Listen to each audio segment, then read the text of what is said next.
Okay, so we're gonna get started. Welcome to the Q&A for Midwest Products, which is a part of iFFY, Independent Film Festival Ypsilanti. I'm Donald Harrison. I'm one of the co-founders, co-directors, along with Martin Thoburn. And we had an opportunity to get some of the filmmakers in our regional short film showcase on Zoom to have a conversation, do a Q&A. Last night we kicked things off. We had opening night with a drive-in downtown below the water tower, which was pretty amazing to see and experience. And then on Saturday, this program will be live streaming again online. So in between that, we're gonna put this Q&A out. Again, not very traditional, but that's the world we're in, is putting things out there in whatever way we can. So I'm gonna have each of the filmmakers who are joining us do a quick sort of intro of who they are, their film, and their connection, either where they are now or sort of their connection to being a regional filmmaker. And then we'll start hearing about their project. So maybe I'll just kind of popcorn around and start with Heather. Thanks, Donald. I'm Heather Irvine. I am the writer and creative producer and actress for the short film Out and Back that we made with our production group, WSF Productions. We are a group of filmmakers that actually are mostly, if not all, EMU graduates. So we all went to Eastern Michigan. We're a group of alumni that, we found our people when we were going to school, and we have taken that outside of school. And we have a true love for Eastern Michigan University and the Ypsilanti area. And the film is about something that happened to me. I'm a runner and was in a bit of pain, and this is what resulted, what was gifted to me by the universe that night. And when I told the story to my director, Jake Weber, who you'll hear from, he loved the story and helped me tell it. So we got permission from support really is what the word is, from Eastern Michigan to shoot this entire film on Eastern Michigan University's campus, which we love so much. So it's been a joy, and to watch the film at the screening in the middle of Ypsilanti, just steps like across the street from where we shot it, was an absolute joy.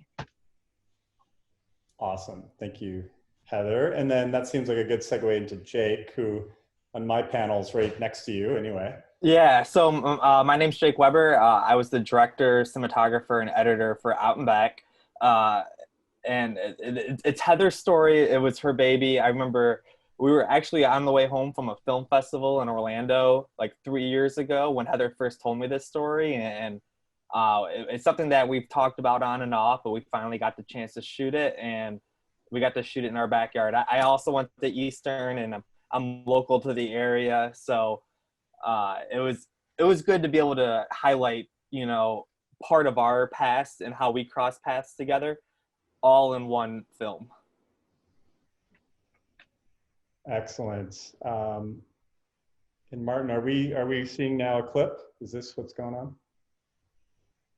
Looks like a clip. Yeah. We're on the far out shots, but yeah. And this, let me just mention that this spot where this portion of the film is being shot is exactly where this happened in real life about 5 years ago, I think. And is that right up by the basketball courts? Actually, this is at the baseball fields, kind of near the bubble.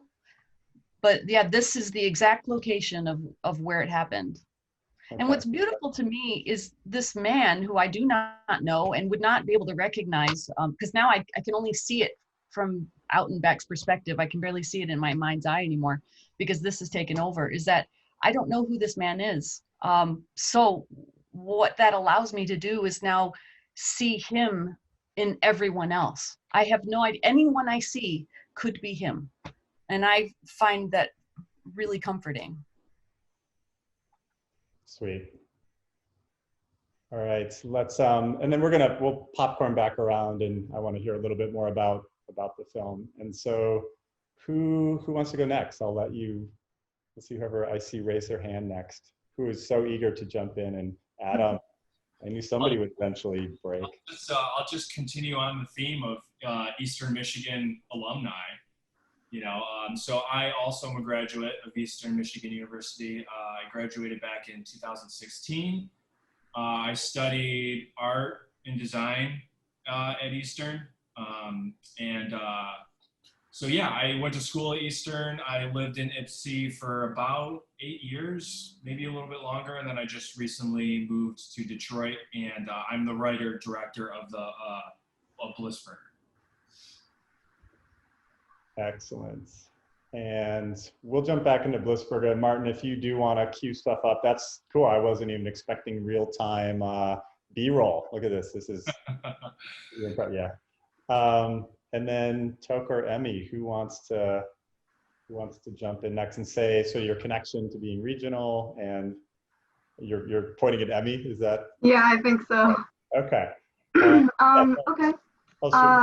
My name is Emmy Meadows. I am the writer and director of Sniffer, and I go to Washtenaw Community College still. This is my last semester, but I plan on going to Chicago and going to Columbia, Chicago, and going from there. But yeah, Sniffer is mine. And where are you based right now? Are you in Ypsilanti or nearby, or where are you? I live in both South Lyon and Belleville, so because I live with my parents still, so. Yeah, just down the street. Okay. Yeah. Mm-hmm. Yeah, no, it's interesting because when we started putting this together, we were putting the call out to find films, and we were like, we're going to have to branch out pretty wide, pretty far into the Midwest. And then it turns out almost all the films turned out to be right in our really close backyard. I mean, again, Heather and Jake, your film couldn't get any closer to the backyard, like literally the backyard. But so many of these films were filmed right in Ypsilanti or Ann Arbor, Detroit. We had one film outside of Southeast Michigan, which was Indiana, but everything else was very much Detroit and Ypsi and Ann Arbor. So, and Toko, do you want to tell us where you are, who you are, and your film? Can you tell me the question again? Sorry about it. Yes. Yeah, just who you are, your film, and you know, your connection to our area, to being a regional filmmaker. So I'm a director and I guess a writer for all the Han, that film. And my name, Toko Shiiki. And then who you are, I said, and your connection to, I mean, I know you're in Ypsilanti, but you know, your connection to being a regional, because you also have an international connection, a little international. I'm you're right, originally from Japan. So and moved to Michigan 2005, and gradually working on with many people, including Donald and Martin, and yeah. So and then I love this place. So then gradually finding interesting people, and ending up making this film, Han. Han is actually a Korean word, so you don't know what the meaning, but it's very unspoken emotional pain. Like it's, if I say one word, but it's really connecting so many emotions. But ending up with making that film last year. I mean, it started 2018, and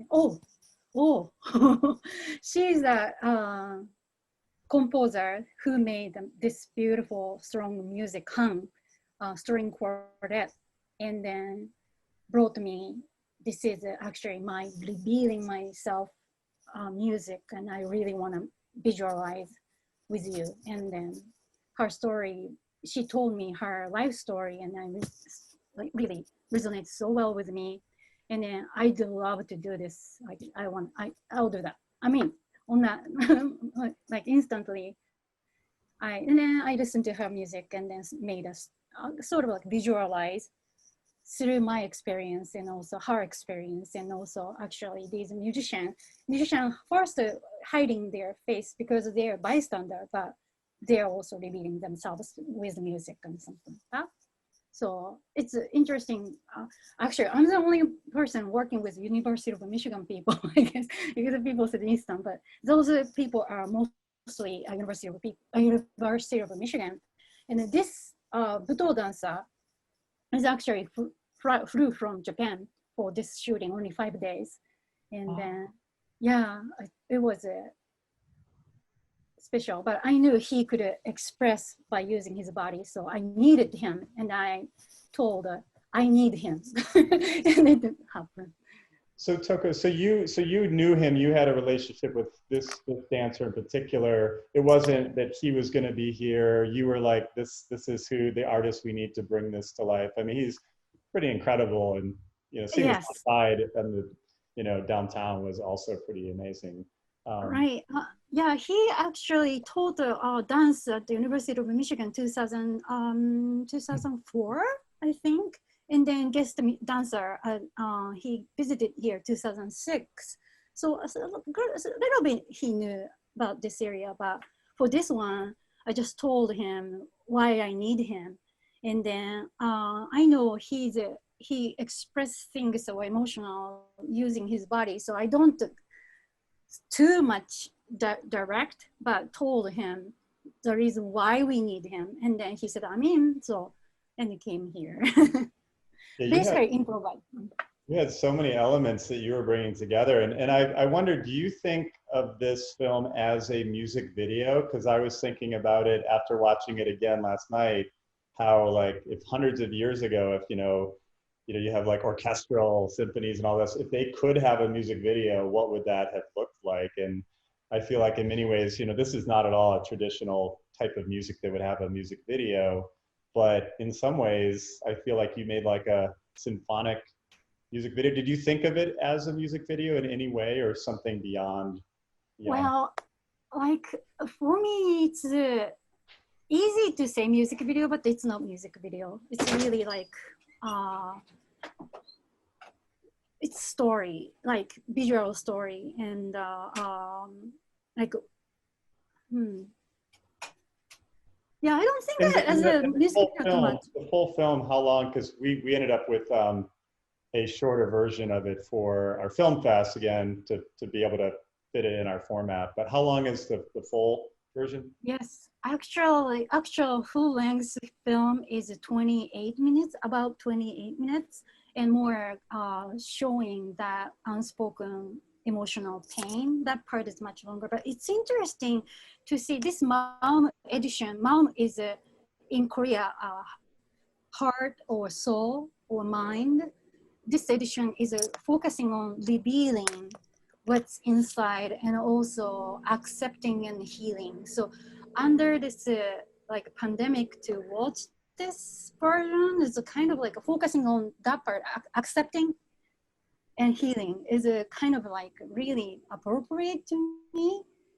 It's, of course, there is a more than half film we didn't see, but it's condensed to see that part. So, and especially outside feeling, it's like very appropriate and very interesting. I forgot about that edition, to be honest. So I felt, oh wow, yeah, true. It's new. Yeah. I felt, if it makes sense. Oh, it does. Thank you. I'm gonna loop now off to Adam. Adam, I'm curious to follow up, and again, we're gonna make sure everybody has some time to so the rest of you think about what you really want to convey. But Adam, I'm curious. I got to watch some of Bliss Burger get built because you used to be literally, you were across this hall from me for a lot of this film, and it's pretty neat to watch it sort of get finished and then you going out in the world as the world allows for limited screenings. It's just such a great psychological, I mean, do you think of it as a horror film, psychological thriller, not beyond defining? Yeah, tell us a little bit about your piece, Adam. So we actually shot it at a house in Flint, because I think you were saying earlier that most of the projects were Ypsi, Ann Arbor, and those kinds of, in Detroit and stuff like that. We did shoot it at a house in Flint, and through Tanya Hawkins, she's the executive producer on the film, amazing producer. This film would not have gotten made without her, and she was pivotal in helping get that location in Flint. And I think I always, it's funny because I always really saw the film as a satire above everything else. And there was a lot more humorous parts in it that were eventually cut because I felt they went over the line. And it was making the tone start to feel a little confusing. There's definitely parts in the film that are meant to be funny, like you're meant to chuckle at it and laugh. And it's obviously, you know, the story is very absurd. And so I guess I always kind of saw it as a social satire in a way. But there's definitely horror elements to it. And that's primarily a lot of the acceptances that it's getting in film festivals is through the horror genre. You know, I've gotten people say, you know, it's very, you know, Lynchian or like Cronenberg or something like that. And I guess as far as the lines of, you know, a David Cronenberg film or something like that, I did kind of see it as, well, if it's a horror, maybe to be a little bit more specific because it's like body horror. Although it's not, I mean, there is very body horror moments. Like, you know, I won't give endings away, I guess, for people who haven't seen the film, but there's parts that it eventually gets to where it's very much kind of like that. So I guess that's kind of like how I saw it. Yeah. And you also had an international connection. I mean, Toko, you had your dancer coming in from Japan, right? Was he from? Yeah. And Adam, if I'm not mistaken, didn't your main actor come in for this as well? So no, well, Shaker, who's the lead role in the film, he's here in the States. Okay. And but not living in this area. He's in like the Royal Oak area. Okay, so he was okay. Yeah. Yeah, it's kind of funny because originally the role was written as a German guy. Okay. Who comes and he's very clean and organized, and this world just kind of throws him off. And then as we started to develop the film, you know, the development of the film, you know, I had written the script, but the development of it as we were in pre-production stuff, developing it, there was a lot of team effort involved. And, you know, we got the idea that maybe the role would work better as an Indian. And then we brought Shaker in and he was a big collaborative effort in making the role fit for him, you know, because when we switched the role to an Indian, you can't just like, there's obviously major cultural differences and stuff like that. So he was very pivotal in helping us rewrite the script for that person. You know, because, you know, eventually, at first, you know, when he arrives, it's his girlfriend that leaves him the note, you know, and Shaker was, you know, especially during this time, Indians were not dating. It's not a thing. You know what I mean? It's got to be his wife or it doesn't work. You know, so there was a lot of stuff like that he was really pivotal in helping with. Yeah. Excellent. Yeah, I don't know if there's a genre of food horror. But yeah, getting like the commercials, the Bliss Burger commercials was just packaging. I mean, all that stuff. You know, I don't know if you're getting work out of this from, you know, the fast food industry now. They're wanting to. I doubt it, but I mean, that's where the background in art and design really came in in the film. So yeah, that was cool. And Toko, I see you want to ask a question. Yeah, you know, I'm so glad that you used it, right? Anyway, Indian person, because I remember my Indian friend from India, she was working at the McDonald's during her school time. She was saying, if I start eating burger, I kill myself. Because the Indian people cannot eat beef.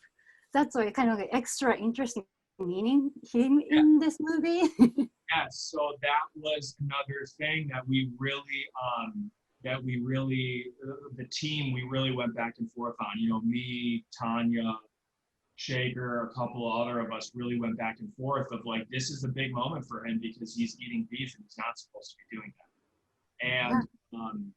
And we went back and forth on like how much of a big deal do we make out of that? And we really kind of settled on, well, you know, he comes to America to really dive into American culture, and his character kind of, I guess what we decided on was his character never really maybe connected. I was, you know, for instance, I was raised Catholic growing up. And it really wasn't much of a big deal for me to stray away from it when I got older because I never fully connected. It just, for some reason, didn't connect with me. So his character was kind of the same way, where he comes to America, he really throws himself into American culture and is super excited about it, so he just goes for it. You know what I mean? So that's why we didn't so much. But yeah, it's another thing with the films. It's a really big deal that he's eating beef. Yeah. I'm wondering to share with my friend, the Indian friend, how she's gonna say. Yeah. And at some point, I don't know if it's probably not conducive these days to having, you know, actual Bliss burgers at a screening, but maybe someday there'll be an opportunity. You know, it seems like such an opportunity to make it a little more interactive, you know, scratch and sniff movie, smell-o-vision or eat-o-vision, whatever it would be. So maybe that's next year. Thanks, Adam. Emmy, you're sort of, I'm going to loop back to where we started, eventually get back to Heather and Jake. So Emmy, I'm curious if you could tell us sort of where the idea for Sniffer came about, and was this a project while you were in school? I mean, you're in school now. Part of, was there a certain assignment? Because sometimes that can really direct where you head on a project. Yeah, so this was my final project for my cinematography class, which was definitely my favorite class at Washtenaw. And the idea came from when I was talking with my mom one night. I came up to her, I was really stressed out. I didn't have an idea at all. And I said, okay, so I want there to be this person who's like adored by the community, but there's just this one really weird thing about him. And then she's like, what if they sniff people's armpits? And then I was like, yes, perfect. And then she said, well, why does the person have to even have the first part? And so then the idea was born. A person who likes to sniff strangers' armpits. Oh, I explain it like a serial armpit sniffer of strangers. That's what. So, but we filmed it. This is in Ann Arbor downtown, and then we have Detroit. This is in Whitmore Lake, but Detroit was the beginning on the People Mover. And then this is Peaberry Bean and Beats in Whitmore Lake, Michigan. So. Wow, you really made the circuit. It's like really hitting the region, yeah.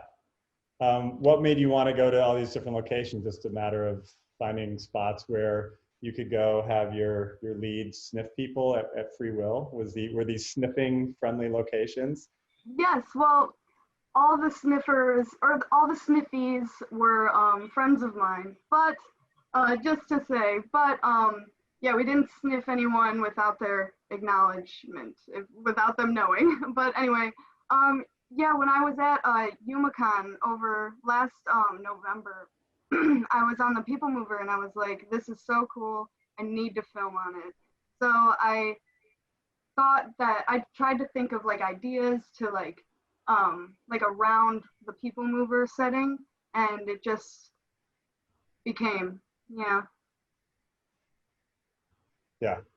Well, and your lead actress is so expressive, and that you have to have that to be able to pull off a piece which really has no dialogue. When you were then imagining like who, now again, I don't want to give things away, but when you're imagining sort of like where this would go, because it's, you know, it's one thing to like have the concept, how did you then imagine how this would resolve, or how we would go from point A to point B or point C, or however you thought of where it would go?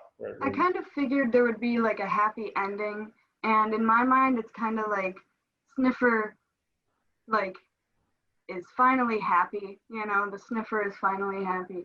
And I think I tried to make it just really simple and sweet and easy, and just that was how I figured out the ending, because like just a happy ending, you know, good stuff. And I wanted to add just like a weirder factor to it, like who is this person? And I really tried to make the characters seem like you couldn't tell like what kind of person they are, like who they're doing, like, or what they're doing, who they are. And I tried, but yeah.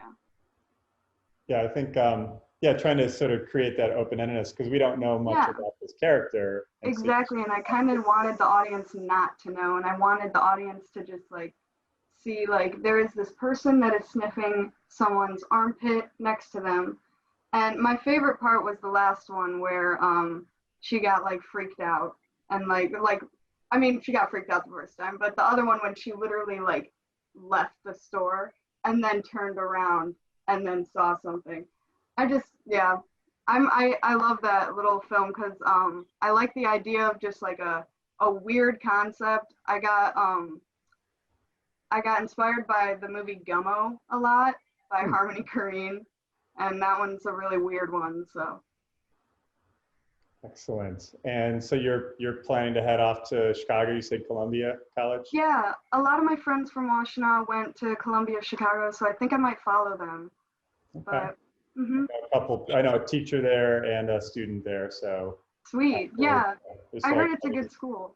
Should you be studying film there? Sorry, just. Yeah, I was gonna think about studying post-production. I haven't really looked into it though. Okay. But post is my favorite, and yeah. Excellent. And then we swing, thank you. We swing back to Jake and Heather.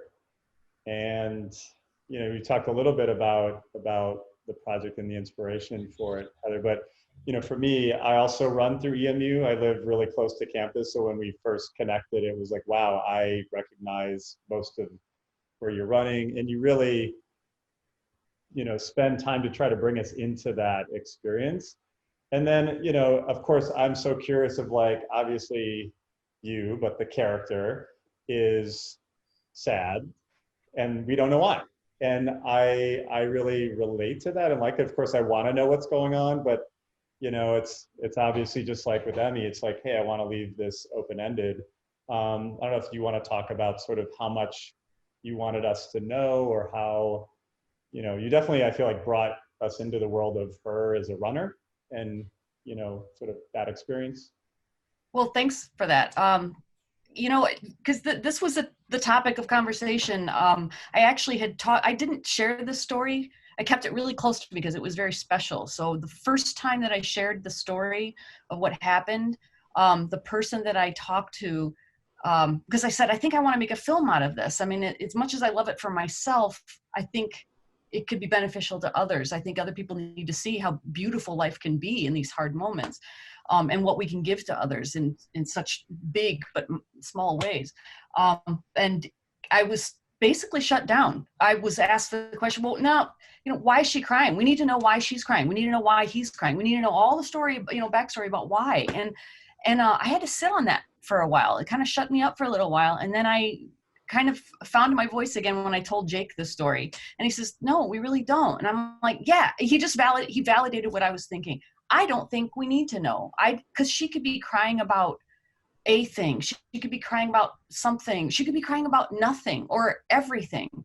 That's sometimes how we feel. You know, it all comes together, or it's just about that one thing that's on your mind or on your heart. And I wanted that ambiguity, and that man came to that same spot with his own set of feelings. We got to remember, we all, in every moment of our lives, we meet people in our circles that are all going through our own stuff.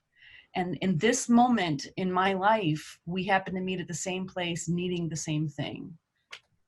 Yeah, and I, you know, as somebody again who's run, I so related to that, because I feel like something about running, you know, it's pretty solo isolating, but also this like freeing, and maybe it's a combination of that with movement. But I've also had those moments where different things in the course of my life, and so it was very relatable. And of course, then it gets me thinking about the times that I've felt that way. And I could imagine, you know, for anybody who's run, that might be an experience, and seeing somebody else, I don't know, like I could imagine how a stranger would see you in that moment and then feel that too. Because I think a lot of runners maybe relate to that. So it feels like you really bring us into that world of what a runner might go through is. Right. An interesting observation for me is when we shot this, it was last year, before the society, you know, that we have now, with this virus going around in a pandemic, but that we were separated. We were, you know, across a week, we had physical distance, that I thought it was interesting that this man gave me physical space to not encroach on it. If he'd come closer, I might have not felt as comfortable to keep going with my cry. He was so giving of himself, and that even if we are distanced, we can still give of ourselves to each other and be there for each other. And I think that's important to see that now more than ever. Emmy, I see you have a question. Oh, and I think you're muted. Yep. Yeah, when I watched your video, sorry. When I watched your video, I watched it and I was thinking exercise is a form that helps depression, you know, it's gonna help depression, but then the actress starts crying, or it was you, right? You were Yes. Perfect, yeah, that's right. But starts crying, and like the explanation that you just gave just gives it a whole new like perspective for me, because there were a million things running around in my head, and I love it when there's a little bit of dialogue, not a lot, so like, you know, and you have to kind of watch to figure it out. I appreciate that. I really Well, it's interesting. If you look at our films, and thank you, by the way, but if you look at our films, I'm looking at Toko and Emmy, that we don't have any dialogue in ours. And in fact, with Toko, our themes are very similar. I thought so too. I thought so too. Yes, But yes. we tell our stories in such different ways. And Toko, how I love yours. dialogue. Well, no dialogue. How do you, nonverbal and with music, how do you tell your story? And this is where Jake, with his music experience, really helped it come together. Of I course. really appreciated you didn't explain by using words, and I watched yours and I immediately thought, yeah, that's emotional, some kind of pain, like we can relate without the word.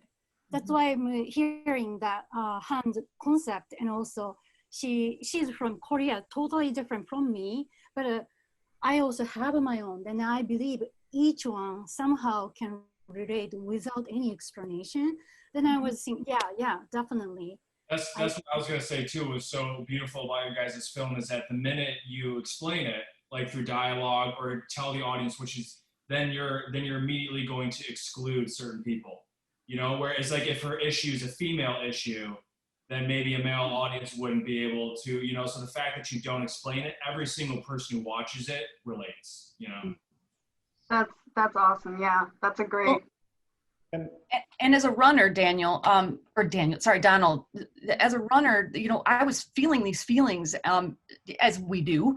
But for me, I realized I didn't want to sit and soak in my feelings. I needed to do something different. So I needed to change my posture.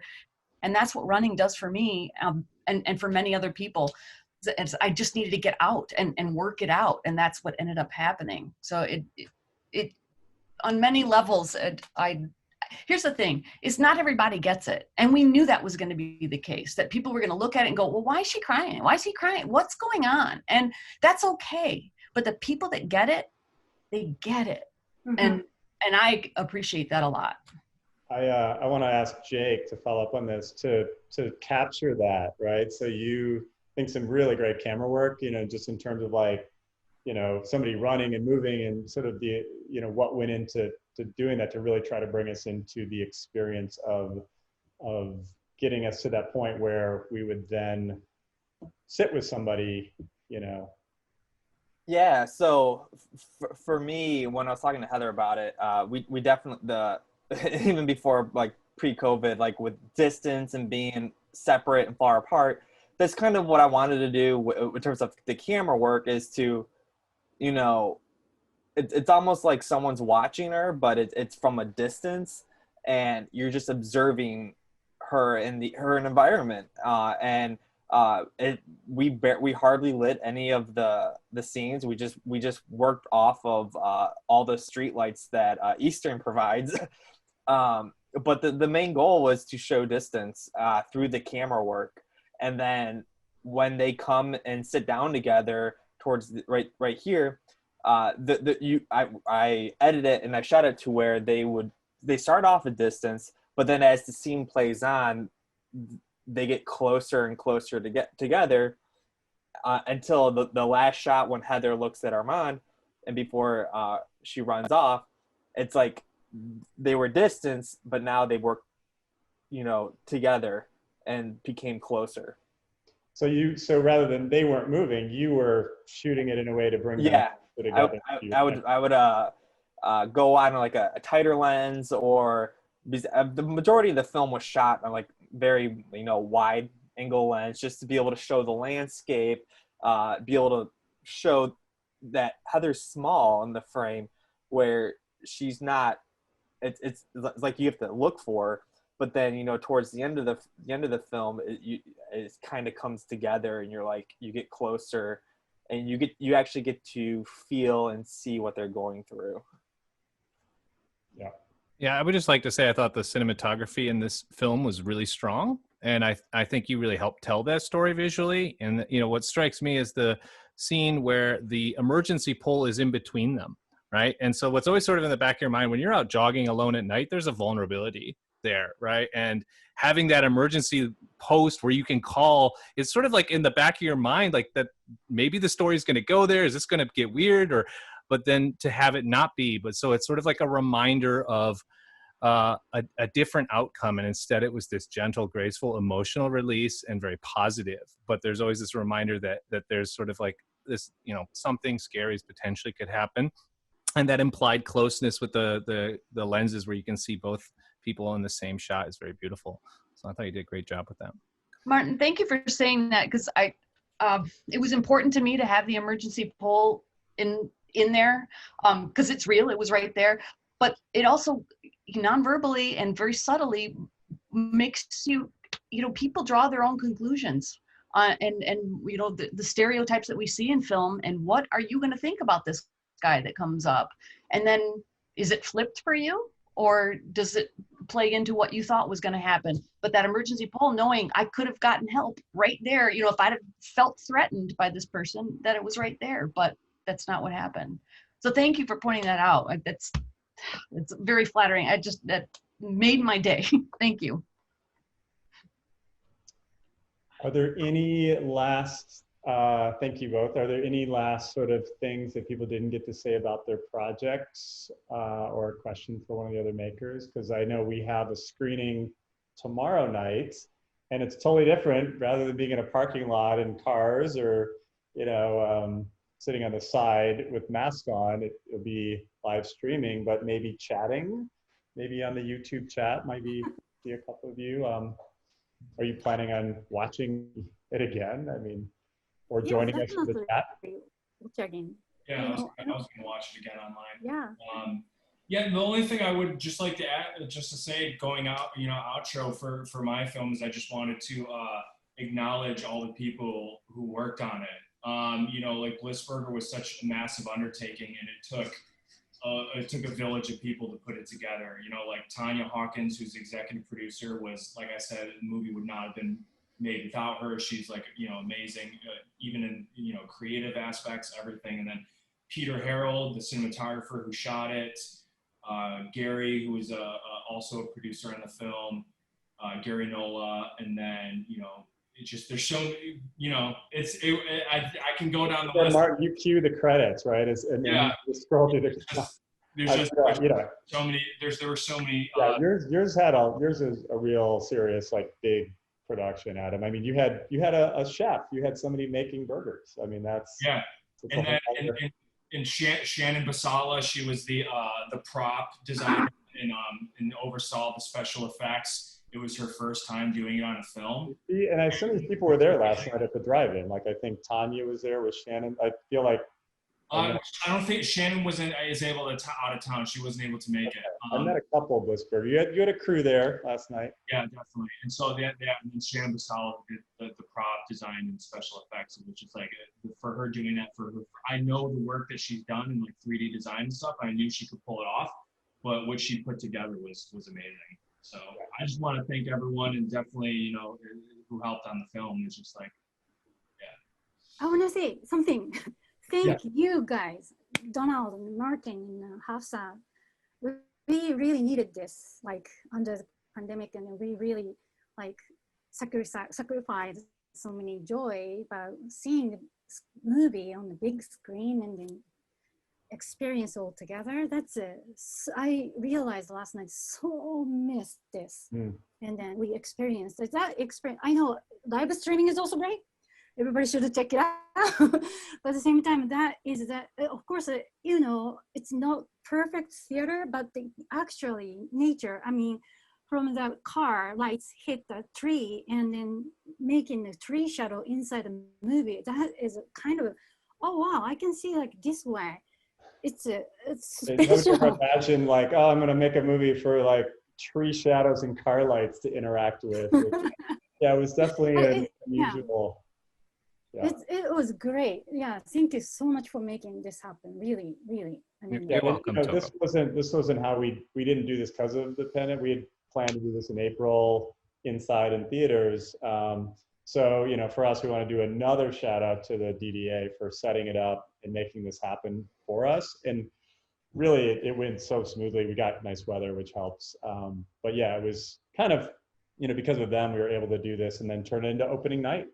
It just, you know, again, you adapt as creative people, you learn to do and try to make something positive. And the last shout out is for, yeah, everybody who's buying tickets, paying from anywhere from $1 to some people have paid $25 for this program already.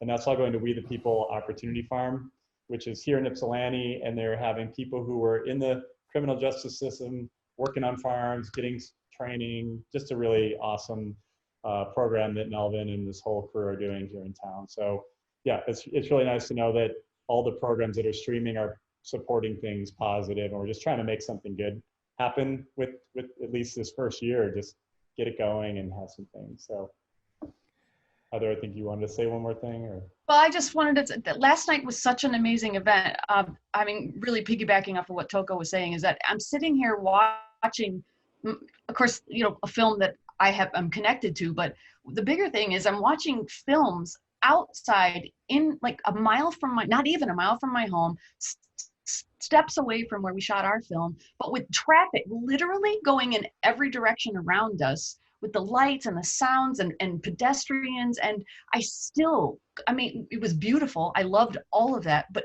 I could still get lost in these films. I still was so sucked in, and really I felt was a testament to how important these films are, and the theater experience, and just it coming together to watch something is just awesome. So thank you so much, because it was such a gift last night was. Thank you so much. I also want to say just thank you so much. This was so much fun. Last night was amazing. I brought my mom and we just hung out. It was great.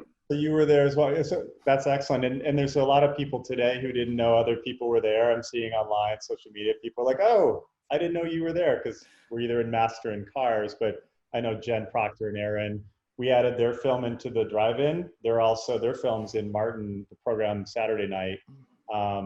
And then Scott Northrup, he was there with his mom from Detroit. And then Ahmad also was there. And so again, some of these people I hadn't met.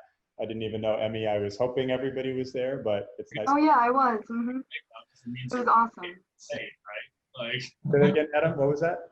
I said that's a good thing though, because that means it was safe, right? You know what I mean? Correct. Yes. Yeah, thank you so much for putting it on. Yeah, you're welcome.